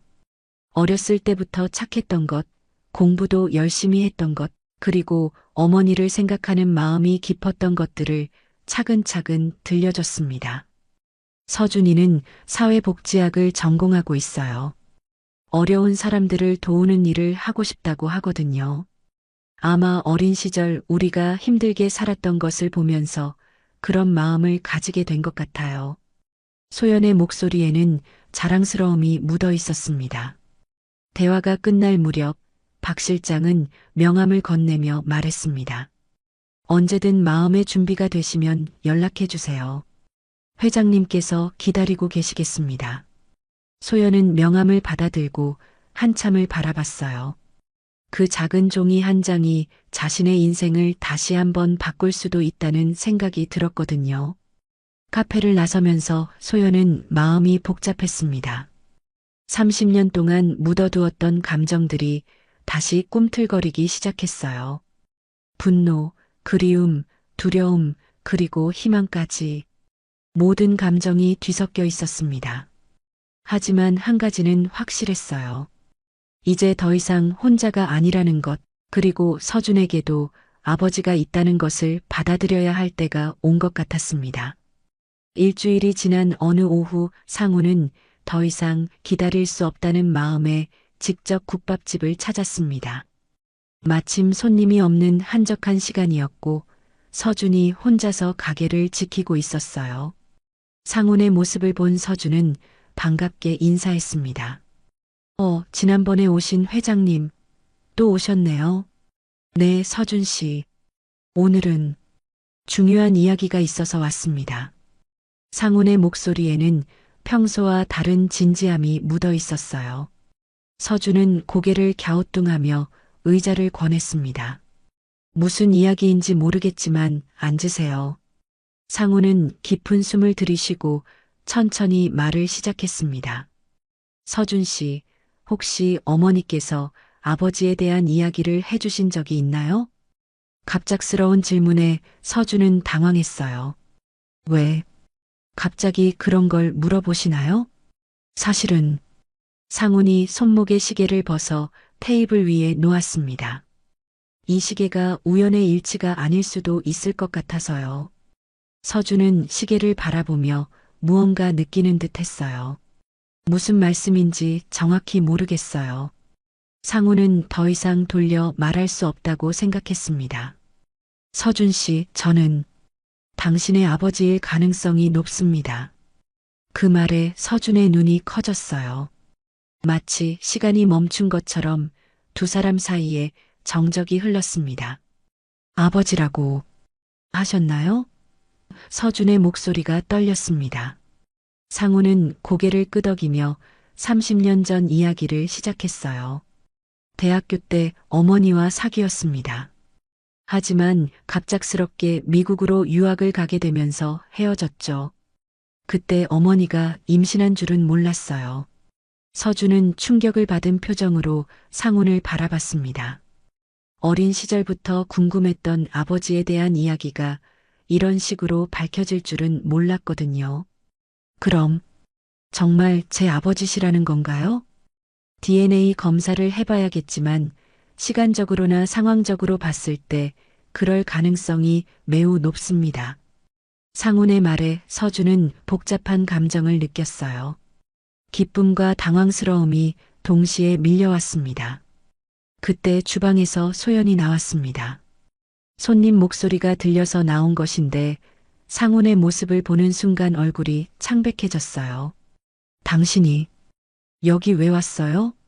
소연의 목소리에는 경계심이 섞여 있었습니다. 어머니, 이분이 제 아버지시래요. 서준이 흥분한 목소리로 말하자 소연의 표정이 더욱 굳어졌어요. 서준아, 잠깐 방에 들어가 있어. 하지만 엄마, 지금 당장 소연의 강한 어조에 서준은 어쩔 수 없이 안쪽으로 들어갔습니다. 두 사람만 남게 되자 소연이 상훈에게 다가왔어요. 갑자기 나타나서 무슨 짓이에요? 소연의 목소리가 떨렸습니다. 30년 동안 어디 있었는데 이제 와서. 소연아, 미안해. 정말 몰랐어. 상훈이 간절한 목소리로 말했지만 소연은 받아들이려 하지 않았어요. 몰랐다고요? 연락처도 바꾸고 집에서는 냉대만 했으면서 몰랐다고 하시나요? 상훈은 할 말이 없었습니다. 당시 미국 유학은 갑작스럽게 결정된 일이었고 바쁜 준비 과정에서 제대로 된 작별 인사도 못했던 것이 사실이었거든요. 그리고 유학 생활에 적응하느라 연락이 뜸해진 것도 변명의 여지가 없었어요. 지금 와서 아버지 노릇을 하겠다고요? 소연의 목소리에는 쌓인 분노가 묻어 있었습니다. 서준이가 얼마나 힘들게 자랐는지 알기나 해요? 아버지가 없다고 놀림당할 때 혼자서 견뎌내야 했던 그 아이 마음을 알기나 하냐고요. 상훈의 가슴이 찢어지는 것 같았습니다. 자신이 없는 동안 서준과 소연이 겪었을 어려움들이 상상됐거든요. 정말 미안해, 소연아. 만회할 수 있다면 뭐든지 하겠어. 만회요?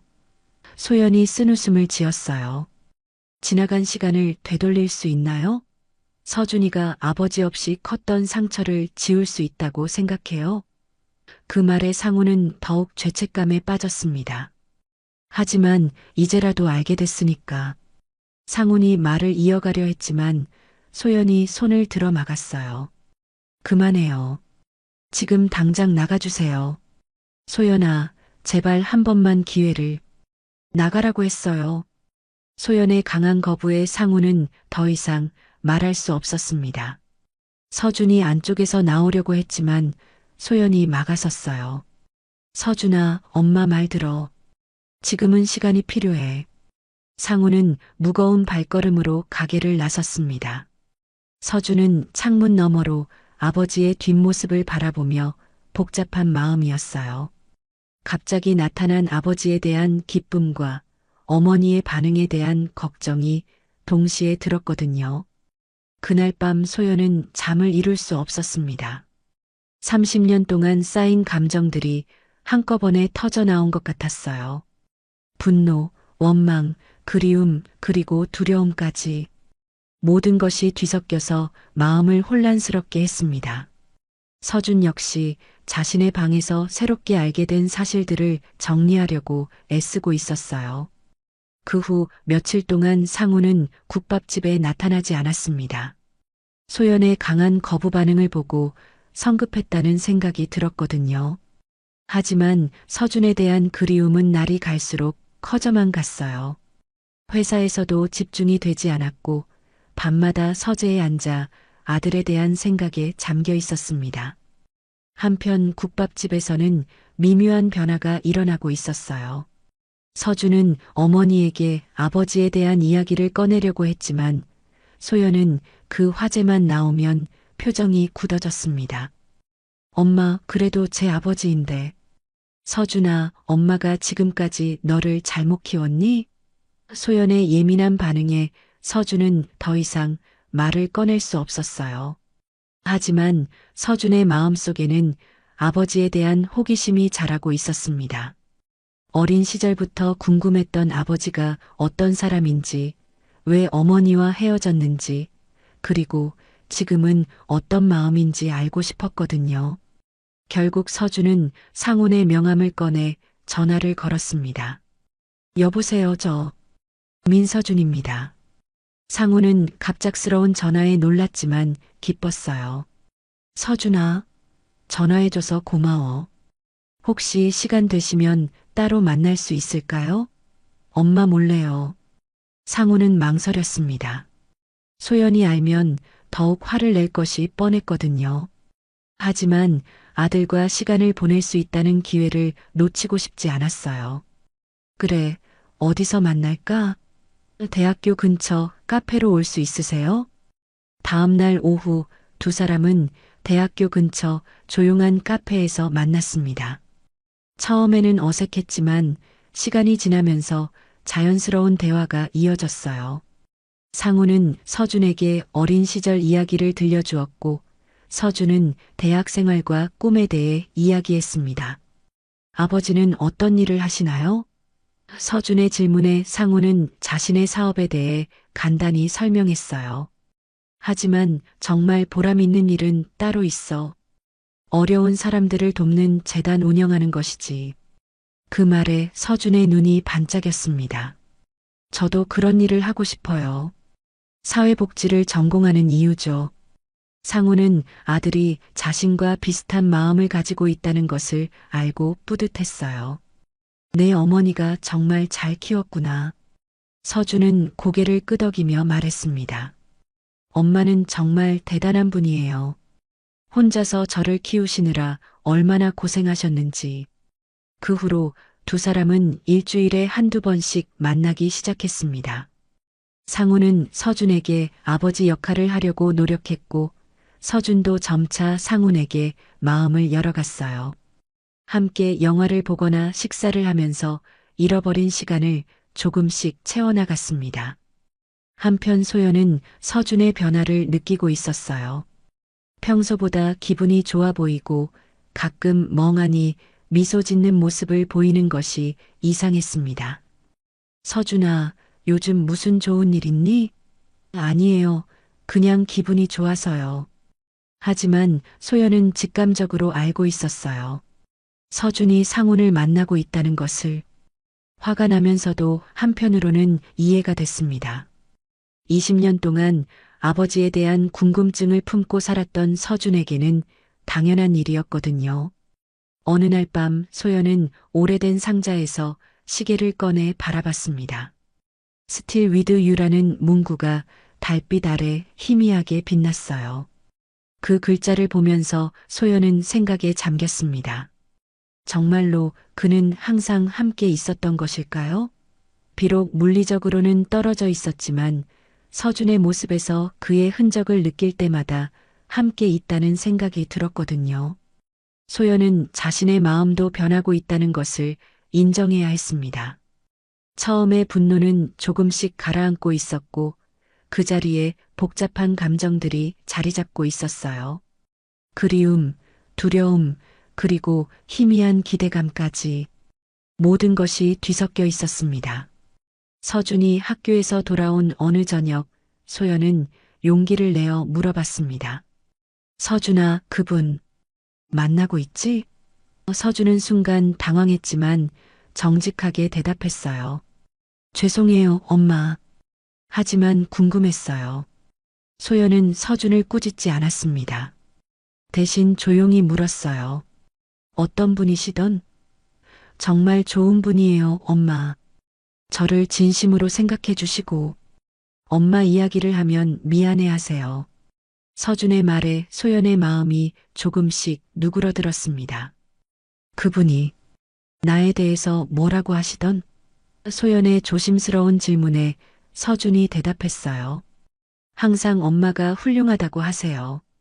혼자서 저를 잘 키워주셨다고 감사하다고요. 그 말에 소연의 눈가가 촉촉해졌습니다. 그날 밤 소연은 오랜만에 깊은 잠에 들었어요. 마음 한구석에 쌓여있던 응어리가 조금씩 풀리는 것 같았습니다. 아직 완전히 용서할 준비는 되지 않았지만 적어도 대화할 마음은 생겼거든요.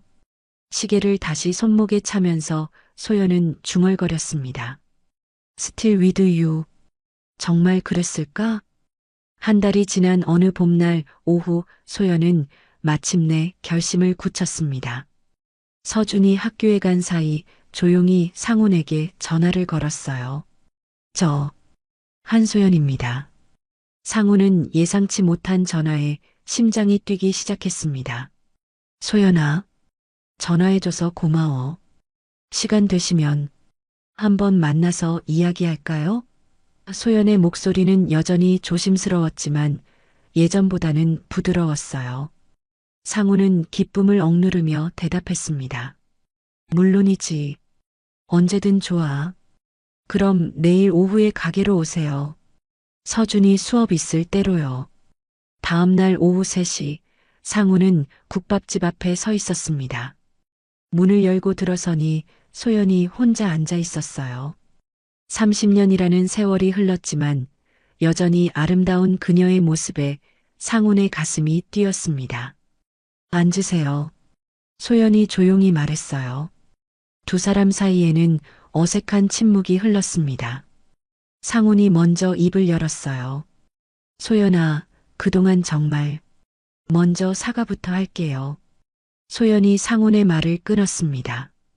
지난번에 너무 감정적으로 대했어요. 서준이한테도 미안하고. 아니야, 당연한 반응이었어. 내가 갑자기 나타나서 30년이라는 시간이 너무 길었나 봐요. 소연의 목소리가 잠겨 있었어요. 그동안 쌓인 감정들이 한꺼번에 터진 것 같아요. 상우는 고개를 끄덕이며 그녀의 말을 들었습니다. 서준이 이야기 들었어요. 그동안 만나셨다고 소연이 말했습니다. 미안해. 너한테 말하지 않고. 아니에요. 아이도 아버지가 궁금했을 거예요. 소연의 이해하는 말에 상우는 안도했어요. 어떤 아버지시던가요? 상우는 서준과 보낸 시간들에 대해 이야기했습니다. 처음 만났을 때의 어색함, 점차 가까워지는 과정, 그리고 아들에 대한 자랑스러움까지. 정말 잘 키웠어, 소연아. 서준이는 훌륭한 아이야. 그 말에 소연의 얼굴에 미소가 스쳤어요. 힘들지 않으셨어요? 소연이 물었습니다. 혼자서 사시면서. 상우는 잠시 망설이다가 솔직하게 대답했어요. 성공은 했지만 늘 뭔가 비어있는 느낌이었어. 특히 서준이를 알게 된 후로는 더욱 그랬지.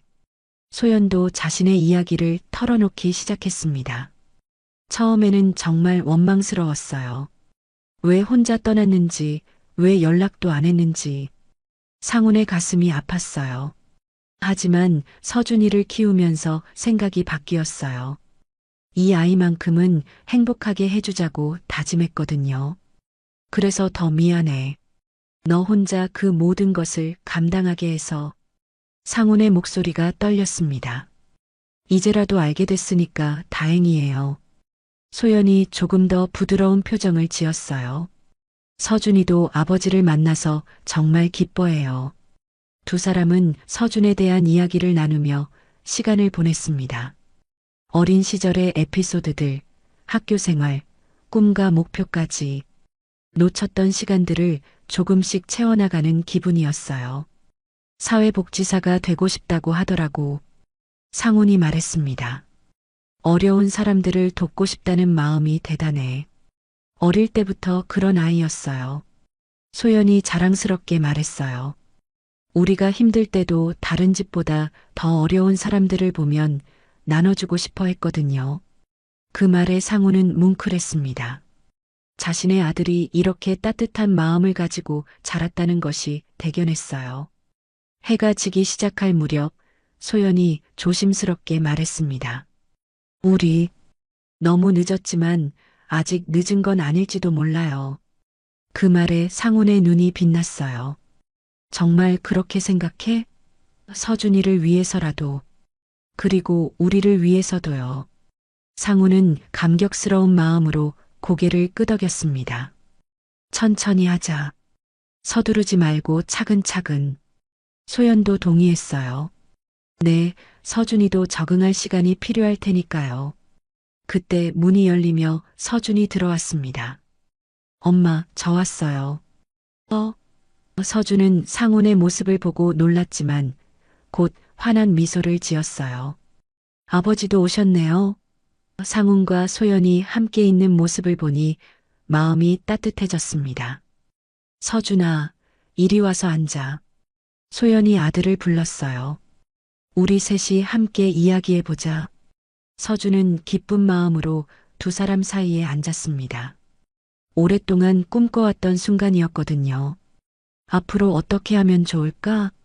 상훈이 물었습니다. 천천히 하나씩 해나가면 돼요. 서준이 대답했어요. 저는 정말 행복해요. 엄마도 아버지도 모두 있으니까. 그 말에 상훈과 소연은 서로를 바라보며 미소 지었습니다. 그날 저녁 세 사람은 처음으로 함께 식사를 했습니다. 어색함도 있었지만 따뜻한 분위기였어요. 잃어버린 가족이 다시 모이는 순간이었습니다. 소연은 오랜만에 손목에 시계를 찼어요. 스틸 위드 유라는 문구가 새로운 의미로 다가왔습니다.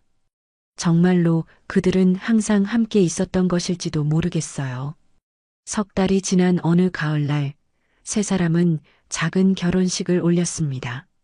화려하지도 거창하지도 않았지만 진심이 담긴 따뜻한 결혼식이었어요. 하객들은 많지 않았습니다. 상훈의 오랜 친구들과 동료들, 그리고 소연의 국밥집 단골 손님들이 전부였죠.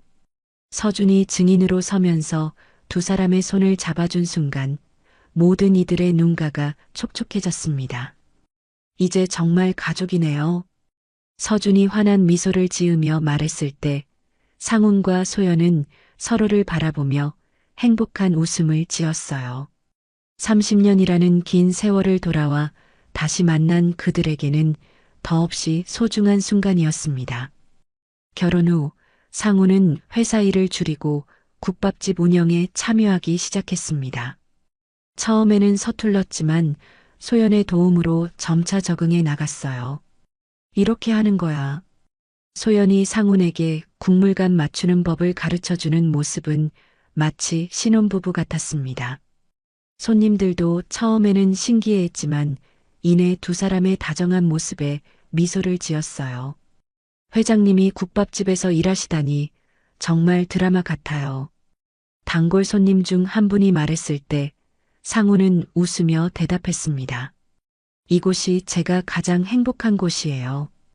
그 말에 소연이 고마운 표정을 지었어요. 서준은 대학 마지막 학년을 맞이했습니다. 사회복지사가 되겠다는 꿈을 향해 열심히 공부하고 있었고 상훈은 아들의 꿈을 적극 지지했어요. 내가 하고 싶은 일을 하는 게 가장 중요해. 상훈이 말하면 서준은 고개를 끄덕이며 대답했습니다. 아버지 덕분에 더욱 확신이 서요. 상훈은 자신의 재단과 서준의 꿈을 연결할 방법을 생각했습니다. 졸업하면 우리 재단에서 일해볼래? 물론 특별 대우는 없어. 다른 사람들과 똑같이 시작해야 해. 서준의 눈이 반짝였어요. 정말요? 아버지와 함께 일할 수 있다면 더할 나위 없겠어요. 겨울이 오면서 국밥집은 더욱 분주해졌습니다. 추운 날씨에 따뜻한 국밥을 찾는 손님들이 늘어났거든요. 상훈과 소연, 그리고 서준까지 함께 일하는 모습은 정말 가족 같았어요. 아버지, 이 테이블 치워주세요. 소연아, 국물 더 끓여야겠어. 서준아, 김치 더 가져와. 세 사람의 호흡이 점점 맞아가면서 가게 분위기도 더욱 좋아졌습니다. 손님들은 이 가족의 따뜻한 모습을 보는 것만으로도 마음이 따뜻해진다고 했어요. 여기 오면 집 같은 느낌이 들어요. 단골 손님들의 말에 세 사람은 뿌듯해했습니다. 어느 날 저녁 장사를 마치고 세 사람이 함께 앉아 차를 마시고 있었습니다. 소연은 손목의 시계를 바라보며 말했어요. 이 시계 정말 신기해요. 30년 동안 멈춰 있던 것 같았는데 다시 돌아가기 시작한 것 같아요. 상훈이 그녀의 손을 잡으며 말했습니다. 우리 시간도 그래. 멈춰 있던 게 아니라 다른 곳에서 흘러가고 있었던 거야.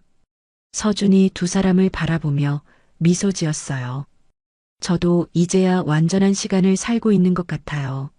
새해가 되면서 서준은 취업 준비에 본격적으로 나섰습니다. 상훈의 재단에서 인턴으로 시작하기로 했지만 그 전에 다른 곳에서도 경험을 쌓고 싶다고 했어요. 좋은 생각이야. 다양한 경험이 너를 더 성장시킬 거야. 상훈이 격려하자 소연도 고개를 끄덕였습니다. 봄이 다시 오면서 서준은 무사히 졸업을 했습니다. 졸업식에는 상훈과 소연이 함께 참석했어요. 다른 학생들의 가족들처럼 자연스럽게 함께 있는 모습이 행복해 보였습니다. 축하해, 아들. 상훈이 서준을 껴안으며 말했을 때 서준의 눈에 눈물이 글썽였어요. 엄마, 아버지 정말 고마워요. 저를 이렇게 키워주시고 다시 만나게 해주셔서. 서준의 말에 상훈과 소연도 감동했습니다. 우리가 고마워. 내가 있어서 우리가 다시 만날 수 있었어. 소연이 아들을 안으며 말했어요. 그날 밤 세 사람은 국밥집 옥상에 올라가 서울의 야경을 바라봤습니다. 반짝이는 불빛들이 마치 별처럼 아름다웠어요. 지금 이 순간이 영원했으면 좋겠네요. 서준이 말했습니다. 상훈이 소연의 손을 잡으며 대답했어요. 그러니까 우리가 지금 여기에 있는 거야. Still with you. 그 말에 소연이 미소를 지었습니다. 맞아요. 우리는 항상 함께 있었던 거예요. 다만 다른 방식으로요. 세 사람은 서로를 바라보며 웃었습니다. 시간은 때로 잔인하지만 때로는 기적을 만들어내기도 한다는 것을 깨달았거든요. 잃어버린 30년이 아쉽지만 앞으로 함께할 시간들이 더욱 소중하게 느껴졌습니다. 소연의 손목에서 시계가 똑딱거리는 소리가 들렸어요.